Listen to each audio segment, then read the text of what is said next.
How bad is my job? Hi guys, and welcome back to another edition of On the Plus Side with Island's Got Curves, myself Sharon G. And today, how bad is my job? I have Karl Bowe here with us today, former Mr. Ireland, model, acting. Jack of all trades, master of none, as they say. Oh, we wouldn't say he's the master of none now. Tell me, Kyle, I first met you, I suppose, it was actually around the time you did Mr. Ireland. We were in the Morgan Hotel. Yes, that's right. There was a photo shoot or something going on for a film premiere. Yes. And you were there. That's and right. Yes, That's right. That's gone back, what, 4 or 5 years would be? Yeah. Time flying. Mr. Ireland. Yeah. Why did you go for it? How did it start? Well, basically, there was a woman who obviously I know her now, but I didn't know her at the time. And Sharon Hennessy, and she got in touch with me randomly one day on Facebook, and she goes, "Carl, just wondering, would you be interested in going for Mr. Ireland next week?" And I was like, "Sorry, next week?" And I didn't know who this woman was, but I knew she was legit because we had a lot of mutual friends, and I'd seen her name pop up and everything. And I was like, "Yeah, listen, why not? Let's give it a shot." Then Sean Montague, who co-owns Miss Ireland, the Miss Ireland brand with his husband Brendan, he got in touch with me and he was like, "Yeah, Carl, we're having an interview this weekend down in one of the clubs on Leeson Street. It was just during the daytime. Come on down and just bring yourself." I was like, "Okay, listen, I've nothing to lose here. See what it's all about." So it was all very random how it all happened, because normally when you go for Mr. Ireland and stuff like that, you tend to have like a show where you might have to do a competition, or you have to nearly do like a year's build up of appearances. Yeah, exactly. And preparations are underway and stuff. But for me, it was literally just a week's notice. And the reason being was because traditionally Mr. World, that's the whole idea that's part of the idea for Mr. Ireland. When you become Mr. Ireland, you then represent Ireland at Mr. World. So for people that wouldn't be familiar with Mr. World, it's basically the male equivalent to Miss World. Yeah. Self-explanatory. So I went down and I said, "Look, why not?" But anyway, in this particular year, Mr. World was traditionally, it's on every 2 years and it's on at the end of the year. Okay. However, for some reason, it was brought back to the summer. So the organisers found out and go, "Oh God, listen, panic! Look, we don't have time for sponsors. We need to get contestants. We need to do this. We need to do that." So anyway, they got a group of guys who had some form of experience within the industry. And we just literally went down, and one by one, individually, we spoke a little bit about ourselves, what we were hoping to do. And I was the lucky one that was chosen later on that day. Wow. They pulled me. They got everybody they pulled everyone aside. They got everyone into a room, and they announced who Mr. Ireland was going to be. Simple as that. Wow, Exactly. that's amazing. Yeah. And from that then, I mean, literally, after we became friends on Facebook, Yes. anytime I opened up Facebook, you were there. Your beautiful face, all captioned, loved up. But it wasn't always that way for you as a child, was it? No, it wasn't. Will you share a bit of Yeah, that with us? absolutely. Well, I mean, it wasn't easy growing up. When I say it wasn't easy, I had a great childhood. But when it came to school, I was bullied a lot. Not so much physically, but more verbally. And that can be just as bad verbally as it is physically. But I was quite a heavy child growing up. My mother always said I was big boned, but let's be honest, she overfed me as well. So she was a feeder. She was a feeder, exactly. She meant well, but so that's my body type would tell me differently. But but no, to be honest with you, I was quite a chubby kid growing up, and I know most kids have a lot of puppy fat and everything, but there was a lot of name calling, and it got to a point where I used to dread going to school every day, and and school was bad enough for me as it was, because I used to hate doing homework, and I know people say you wasn't studious. Yeah, exactly. I wasn't academic in any way, to be honest with you. But I remember even, when people say, "Oh, school days are the best days of your life," to this day I look back and go, "Really? Never. Why did you even hear that?" Comment down below how school days were for you. Maybe they were the best days of your life. Yeah, some people would disagree with that, but for me, I was never really into it or whatever. But yeah, it was a lot of name calling and stuff. And to be honest with you, I kind of, because of, I suppose, the type that I am, this is just my body type. This is just who I am. I'm never going to be skinny. I'm never going to be thin. I'm never going to have a 6-pack or anything like that. But this is just who I am, and I think I'm always going to be like that. Hold on, your picture's photoshopped then, because you look like you're on your way, very much so. Well, thank you very much. No, thank you. No, to be honest with you, it was only in the last 2 years I've kind of I suppose I've been on this transformation journey physically and mentally as well, in terms of fitness and training, and eating well and everything. But unfortunately, the industry that I'm in, there is that stereotypical, that stigma of having to look a certain way, which I can understand. A few years ago, I didn't. I was still very much kind of like, headstrong in the clouds, like, no, this is the way to do it, this and that, whatever. And that does work. There's certain things or certain jobs that you do that you do have to look a certain way, as harsh as it sounds. But I don't do it because of that, because I as much as I'm very passionate about the industry that I'm in, I don't let it overtake my life. And I have to understand that I have to enjoy life as well.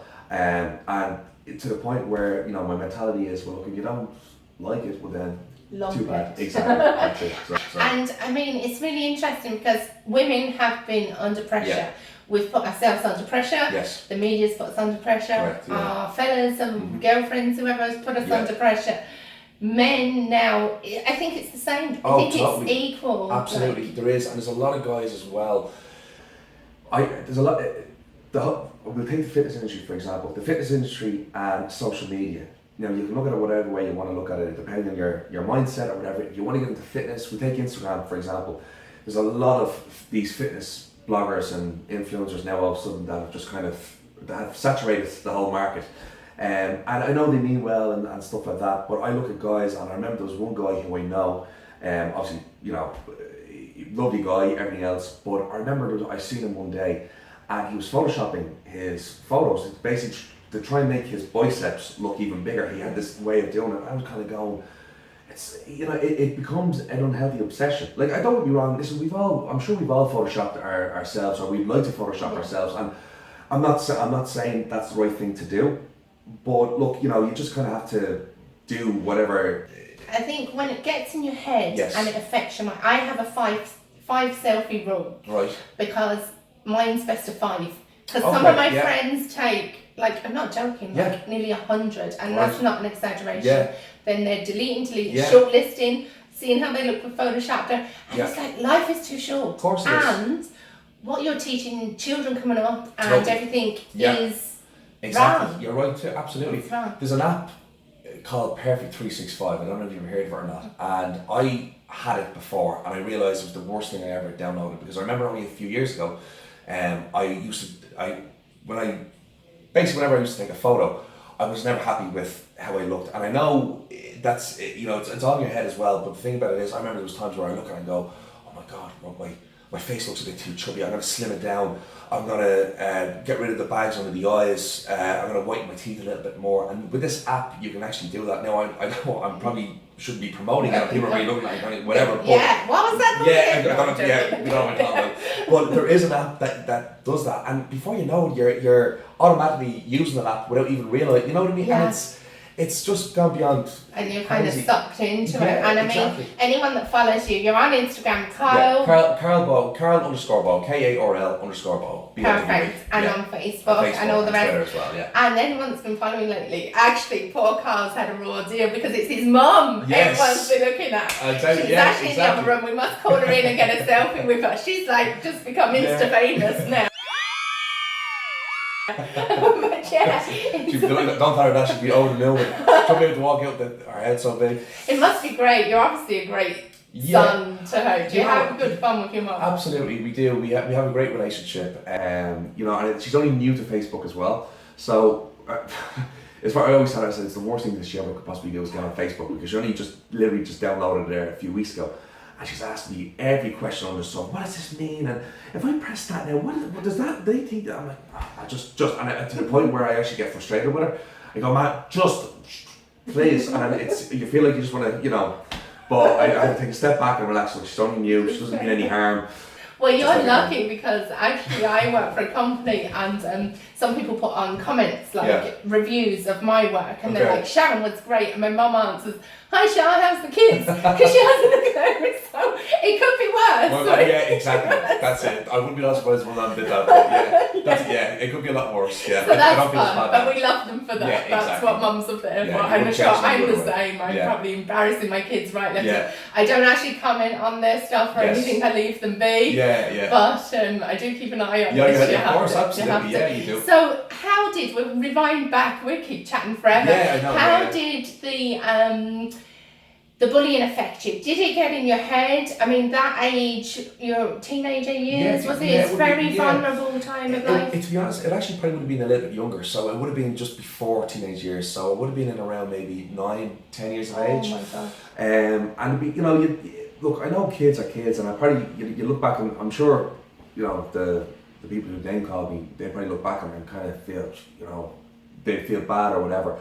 But the problem is, Sharon, is that nowadays is that I was lucky in the sense of when I was 9 or 10, there was no social media. I was just thinking there was no social media at all. So I was very blessed in that regard, as was everybody else. And I'm not saying, you know, it was good to be bullied back then. Obviously it wasn't. No. But if you look at but nowadays, when you went home, you were home. That was it. Now it's in kids' bedrooms. Yes, like, exactly. We actually have a box in our house. So social media, phones, everything goes into that box.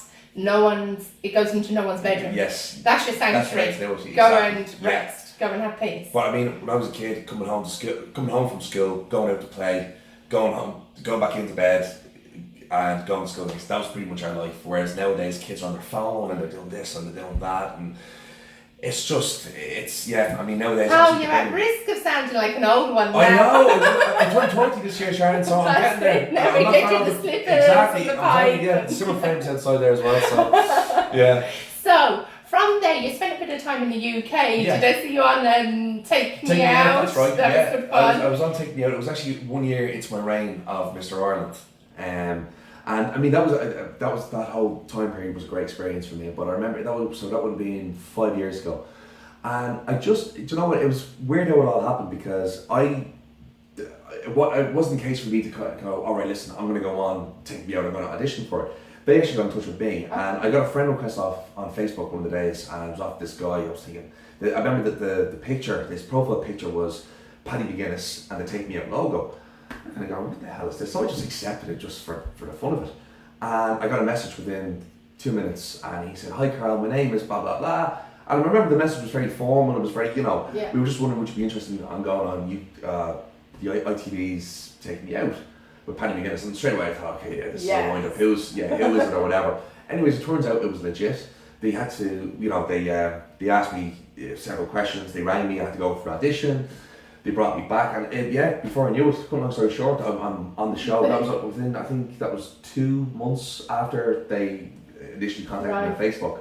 Wow. So they do that a lot. They scout a lot of people on Facebook. So was you the one pressing the buttons, or was you the buzzer person? Yeah. So I'm the one. So they have the whole concept is that there's 30 girls. So there's 15 girls on either side, and what they have is they have this thing called the love lift, which basically is just a normal lift. I've seen that, it's just a normal lift. But music. Exactly.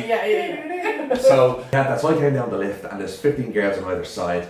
You come down to a song, you do a little bit, whatever, just kind of get the crowd going. How did the girls respond to you when you come out? Yeah, well, do you know what the thing about it was, is that one of the producers, before we were, when we were all backstage and stuff, we had to do rehearsals during the day, and one of the producers then said, look, just to let you know, the girls are extremely petty when it comes to things like this. Like, they might turn your light off because your hair is combed the wrong way, or you're wearing wrong shoes or whatever. So don't take it to heart. It's just all part of, you know, the fun and games and all.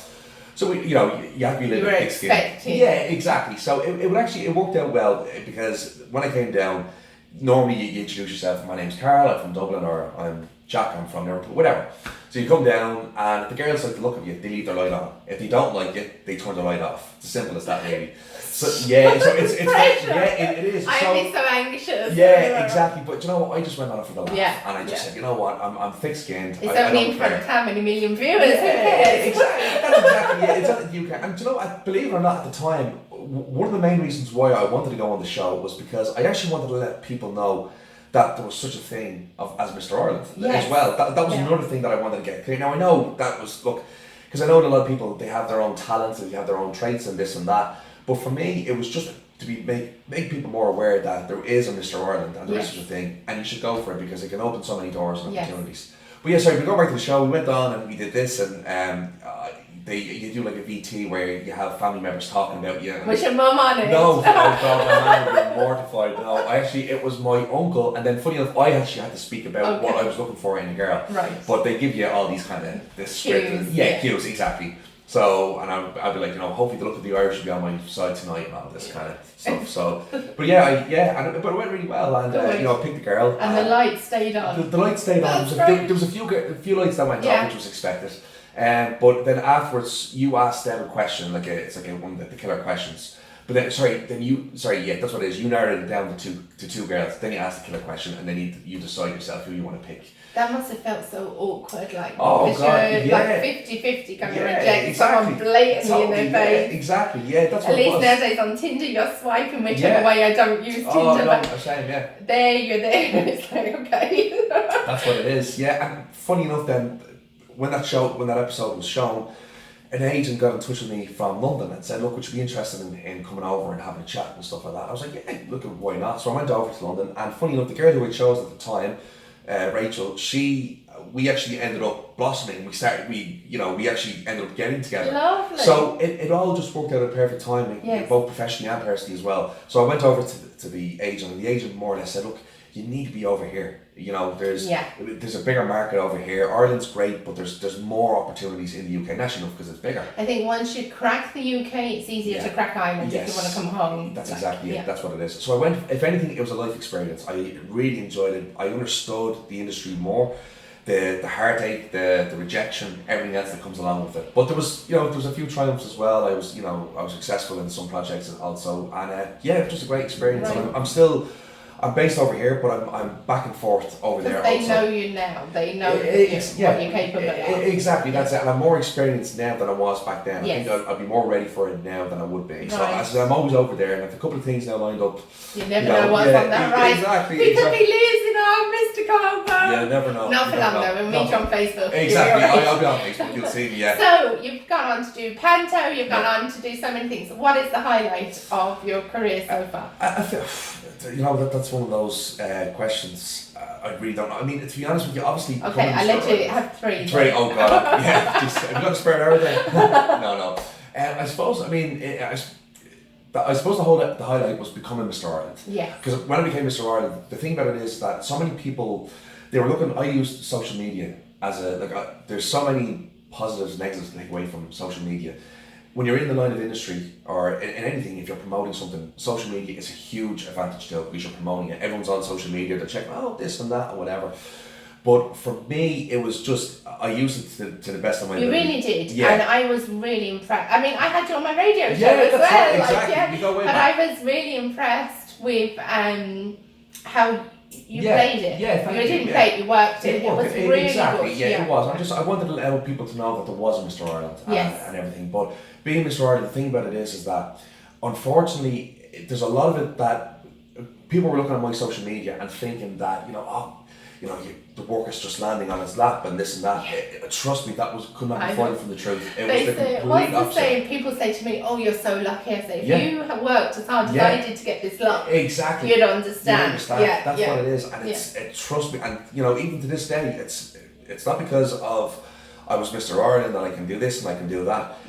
I'm always being proactive. It's never a case of sitting back and waiting for the phone to ring. My creative juices are always flowing. I'm always thinking, okay, maybe I can do this or maybe I can do that. Or I would always look up somebody on Twitter, for example, and I kind of would say, if I could kind of try and see who would be in the same kind of bracket as what I do, or even higher. Yeah. Go onto Twitter, Instagram, see who they're represented by, get in touch with them, email them, all these things are going through. It's just, exactly, of course it is. Yeah. So in amongst this, you haven't lost who you are. Yeah. You'll always stay close to your roots. Can we put a before and after picture up Absolutely, of you? We might just put that up now. Yeah.